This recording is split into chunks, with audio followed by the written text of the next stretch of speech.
Welcome to Transform Now, the podcast brought to you by SS&C Blue Prism. Agentic automation isn't just the next step in automation, it's the future of how work gets done. By enabling intelligent, autonomous agents to take action, adapt, and collaborate, organizations are unlocking new levels of productivity, growth, and customer delight. Join us as we explore how agentic automation is reshaping work for the better, for customers, employees, shareholders, and most importantly, you. To stay on top of the hottest topics in the world of agentic automation, subscribe now. Let's get into the show. Hello, everybody. Welcome to the Transform Now podcast. I'm Michael Marchuk. And I'm Brad Hairston. And this is our weekly pulse check of AI and automation news. And this week, Brad, you're on, buddy. I got 5 articles for you. You ready? I am ready to roll. Excellent, excellent. Before we get started, as you know, all of the show notes will contain the links to these articles so you can read them yourself and make any conclusions that Brad or I don't make on our own here for you. So here we go. First one from Tech Radar Pro. Article is titled From Experiment to Impact, Why AI Agents Need Governance from Day One. Now, I don't know about you, but I can't imagine having governance added after the fact on anything. It sounds like you've already let the horse out of the barn, but tell me about this article. Yeah, this article makes a lot of very, very good, very sound points. The biggest of which is that companies will get a competitive edge from deploying agents, but it's not about deploying agents the fastest. It's about deploying the right agents and doing it in a safe, explainable, responsible, high quality way. And so that's in essence the point the article's making. You and I nod our heads at that. There's nothing debatable about that. But they highly emphasize governance. The fact that governance is key. That you need to treat AI agents with the same level of rigor, as you would human agents, human people, from when it comes to access control and security measures and things like that. The article mentions that governance is much more than just about, a compliance exercise, which is where our mind always goes. It ensures that every action, every output, all of it is traceable all the way back through the LLMs, back through the raw data that train the LLMs. I mean, you really need a data lineage that is far beyond what most systems today have in place. But with agents, you have to have it because it has to be explainable. And agents can do unpredictable things since they're tapping into large language models. In fact, it also talks about the importance of monitoring agents and doing it in an automated way. Humans are incapable of keeping track of agents in real time and making sure they're doing all the right things. But if you have the right automated systems in place to monitor those agents, then you can detect when bias occurs or some form of harmful behavior, or when they drift away from the guardrails that have been put in place. So really good points in this article. Again, I don't disagree with any of them. I think we live and breathe governance. We preach a governance first approach here at SS&C Blue Prism, or SS&C in general. And when I step back and reflect on this article, I think a lot of these things mentioned are definitely being contemplated by most companies. And this is why so many of them are moving so slowly in deploying agents, because they're eager to shore up all these areas and make sure the foundation is there before they take that step. I see more companies being overly cautious than companies that are just rushing to get stuff out there in a careless way. I know we have stories all the time about things that go wrong when companies didn't plan appropriately, but when I just look at the market in general, I think most companies are being very, very cautious because of these things. Yeah, I would agree. And so I agree that for complex activities, you're absolutely right. I think they're going to be very cautious because of the implications of what could go wrong.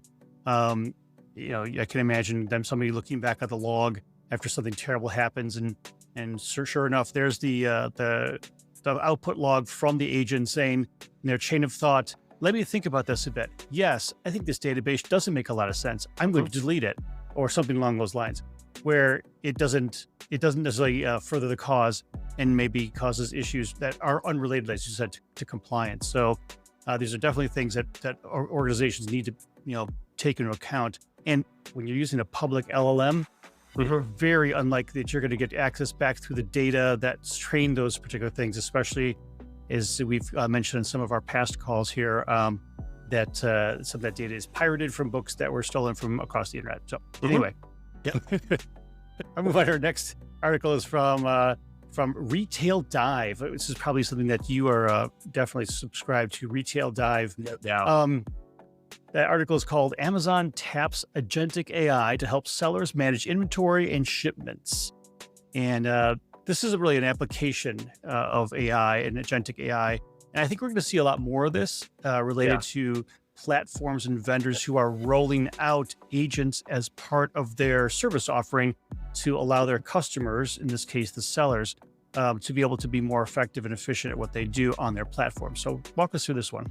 This is a really cool agent story. I mean, I read about agents all the time. Many of them I've heard about before, and okay, that sounds like one I've heard about 300 times. This is unique, and I really like it. It's an agent that is specifically designed for the merchants who sell their products on Amazon. And this agent can monitor inventory levels. It can analyze demand patterns, optimize shipments. It can identify slow-moving products. It can suggest price markdowns. It can even generate like custom ad concepts for the merchants. I mean, there's so many things that the article went on and on about all the things that this agent can do for the merchants. And, they mentioned that Amazon has had some success with other types of agents that are geared toward the merchants. They had one they built to help the merchants with the product descriptions, the bullet points, and all the stuff you see when you go to Amazon and you look at a product, filling all that out, making sure you're giving the consumer the right data points. I mean, that's a tedious exercise. Well, they have an agent now that helps the merchants do that. So, this is really slick. And Michael, the reason it's so slick, and I looked this up, Amazon has almost 2 million third-party sellers that are actively using their platform. That estimate might be low. That's what two different sources I read came up with, but 2 million companies that are using their platform, and it represents about 60% of the total units sold on Amazon. It's been extremely successful. And Michael, I know the man who launched the merchant program at Amazon. So shout out to John Rossman. He's a great guy. So I think this agent is a great example of what agentic automation is all about. I mean, this is the epitome of why agents have come into existence, because these agents don't need a lot of human oversight. They don't need to be prompted or told what to do. They know that their job is to make the merchants' life easier, to make them more successful, and to take a lot of customer support off of the hands of humans at Amazon. And from what I can read, they're doing it really, really well. As long as those agents don't create fake reviews, I'm all for it. That's true. They could, yeah. Our next one is from The Independent. Article titled, Why AI Could Make People More Likely to Lie. And what got me laughing at this one was the picture they used was a picture of Donald Trump. And the little title underneath is Donald Trump says AI is taking over the world. So anyway, I thought that was kind of humorous from that perspective. But I know you would never lie. I mean, you tell me I'm a great guy all the time. So obviously it's true. Why would using AI make people more likely to lie? I don't understand. Yeah, it's a great question. But let me ask first, isn't The Independent one of the news sources that was featured in Ted Lasso? The guy that was a prominent character in the show, and he always stood up and said, so-and-so from The Independent. So, yeah. So I just found that kind of funny. Yeah, so this article is about a new study that has revealed that people feel much more comfortable being deceitful when using AI. Dr. Sandra Wachter, a professor of technology and regulation at the University of Oxford. She's the one behind this. She conducted research with more than 8,000 participants focused on how these people were giving instructions to AI. And they found that 85% of people lied, despite 95% of them essentially being pretty honest when they were not engaging with machines. So she concluded out of all this research that using AI creates a convenient moral distance, if you will, between people and their actions. It can induce them to behaviors they wouldn't necessarily exhibit outside of using a machine or using technology. You know, to me, Michael, this is this is very similar to social media. I mean, when social media first came about, everyone's like, oh, this is great. We can stay connected. We can find friends. We can, rekindle relationships. Then it went totally the wrong direction, and it became this toxic, environment. Now, the algorithms behind it, behind many of the platforms, have exacerbated this. So I'm not going to say it's 100% the fault of the people that are on those platforms, but that is what has happened with social media. People feel somewhat insulated from their environment. They feel like they can say things they wouldn't normally say. They can get more animated and maybe be more provocative. And so I'm not entirely shocked by this about people using AI in a bad way or feeling like they can maybe cross some lines they wouldn't normally cross. I mean, I think that's just kind of the nature of the beast, unfortunately. Yeah. So a couple things related to that. So while they talk about this study focusing on lying and versus not lying when they're in person, the test they used, to me, kind of maybe skewed how this results came out. And no faults of anybody is here, especially not Dr. Sandra Wachter from University of Oxford. I'm sure she's doing an amazing job. But the idea behind it is a dice roll, and you roll a dice, and if you get a higher number, you get more points. And so when the AI asks you if what was your score, there really isn't any accountability, and there's also very low risk associated with this. So if I said what if I said I rolled a 7 on a 6-sided die? Would the AI go, oh, okay, great, you got a 7, and it would keep moving on? And it wouldn't even think about, well, the fact you can't only go by up to 6, what's that? Or, well, it's interesting that you've rolled 18 6s in a row to get this high score. So there's the lack of accountability and the lack of consequences for doing this. I think it's a difficult experiment to run otherwise.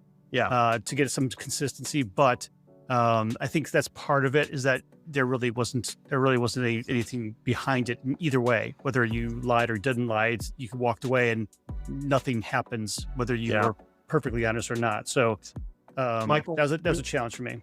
We spend so much time thinking about the outputs from large language models and how they can be wrong and hallucinate. They can hallucinate, and we often forget about the fact that the people involved in AI can also be part of the problem, and they can, we need guardrails there as well. So that was the conclusion of this research. They pushed hard for more technical safeguards and regulatory frameworks.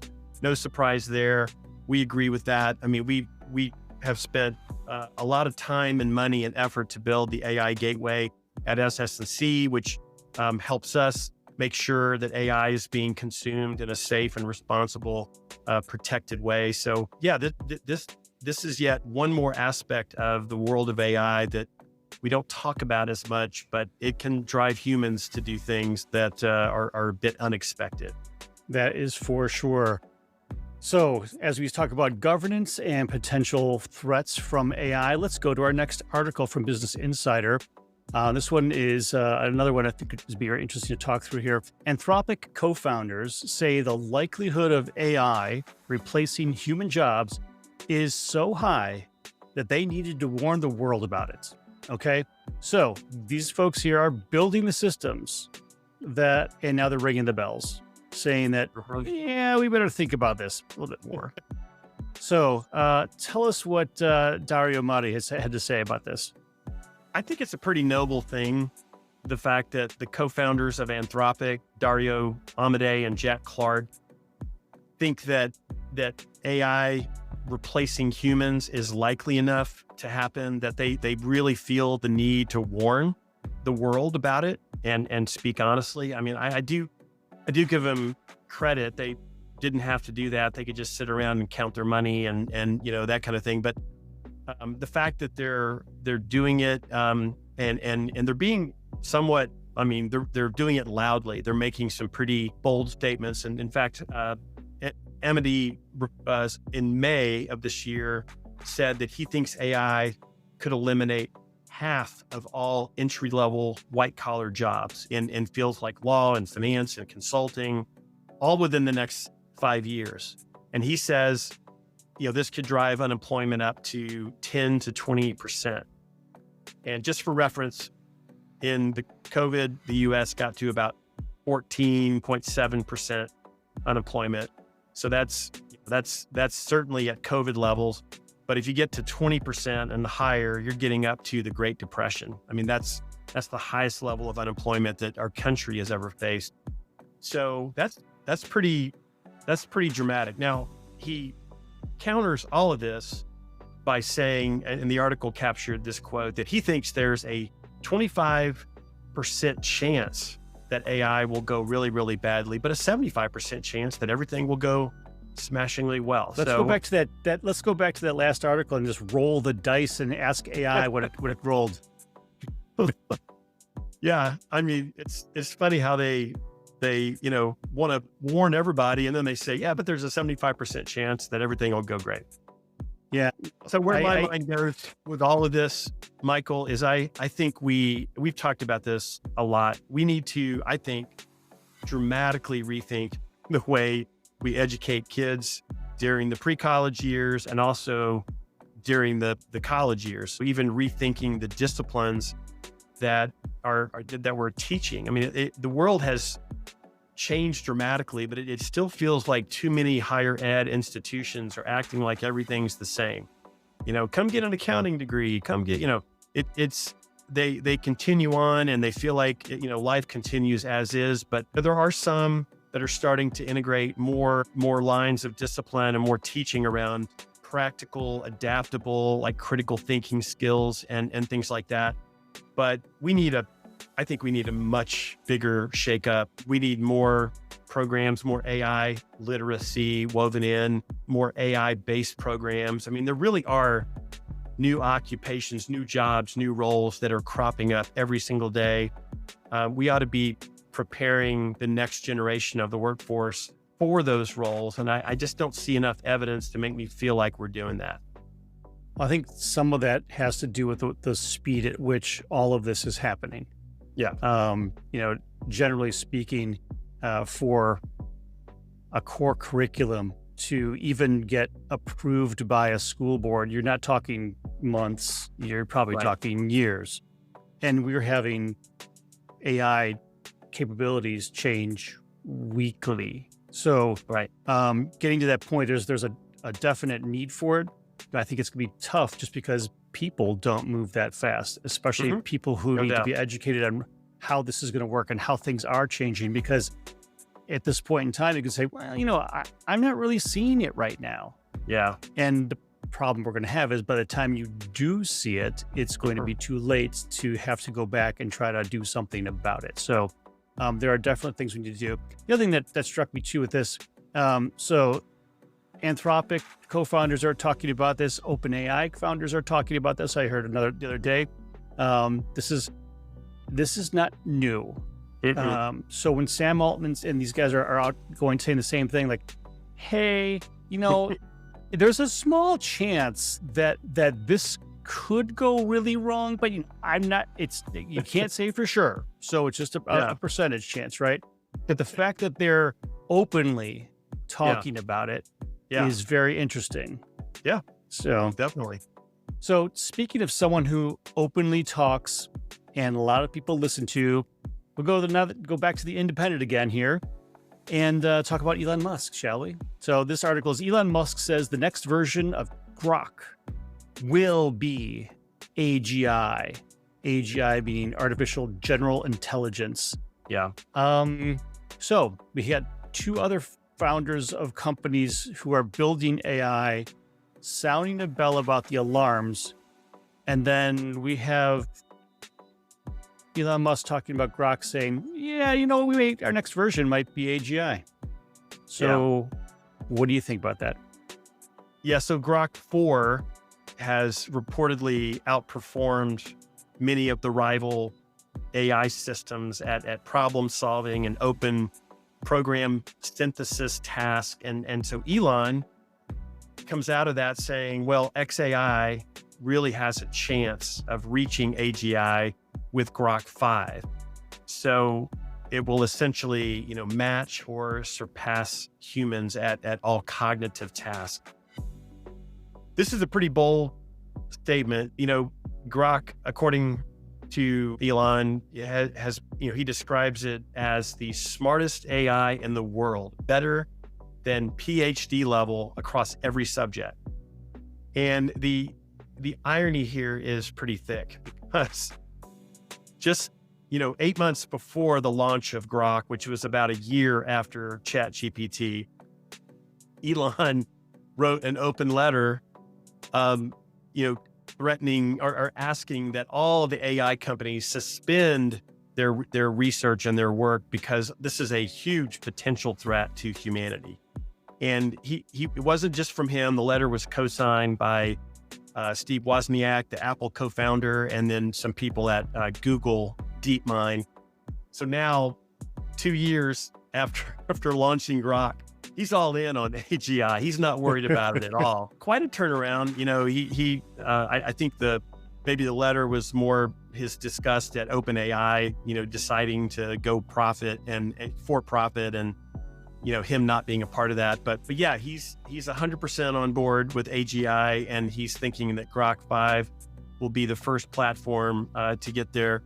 Now, Grok has not been without controversy. There's been a lot of stories recently about things that have come out of Grok that have been shocking and somewhat, unfiltered, people wondering why they're not filtered in a better way. So, Michael, do you find yourself using Grok very much? I'm just curious.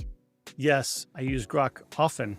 I use Grok, I use Anthropic, I use ChatGPT, I use all of the models, and I will not say pit them against each other, but I will ask them all similar questions to understand what they're coming up with for their responses, because sometimes one response or a combination of the responses actually changes my mind or allows me to produce better content myself. Right. So it's not just one of the models, but a combination of that tend to do it for me.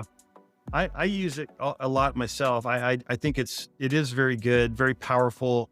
I seem to get less restrictions in terms of usage than I do on other platforms. ChatGPT, I'll give it some complex prompts, and really make it work. And within like 2 or 3 prompts, I get this message: "Oh, you can't get back in for another day," or whatever. I mean, I'm using because you're a free user. I'm a free user of everything. I'm a free user of Grok too, but it just feels like I never get that when I'm using Grok. Whereas ChatGPT and Anthropic and some of the others, they kind of recognize when you're making the model work too hard or you're using too much processing power. Grok seems to have a lot and that at my disposal. So I like that. So, but yeah, we'll keep our eyes on Grok 5 and see if we get to AGI. Grok 5 will keep his eyes on you. So that's true. Well said. All right, everybody. Well, that's all we got for this week's Transform Now Pulse Check. As you know, every week we have a great guest, and I encourage you to listen to that guest because they know a lot more about stuff than we do. So until next time, this is the Pulse Check. Thanks for listening to Transform Now, the podcast from SS&C Blue Prism. You can find all of our episodes on your favorite podcast channel, as well as YouTube. To stay on top of the hottest topics in the world of agentic automation, subscribe now. The future of work is here.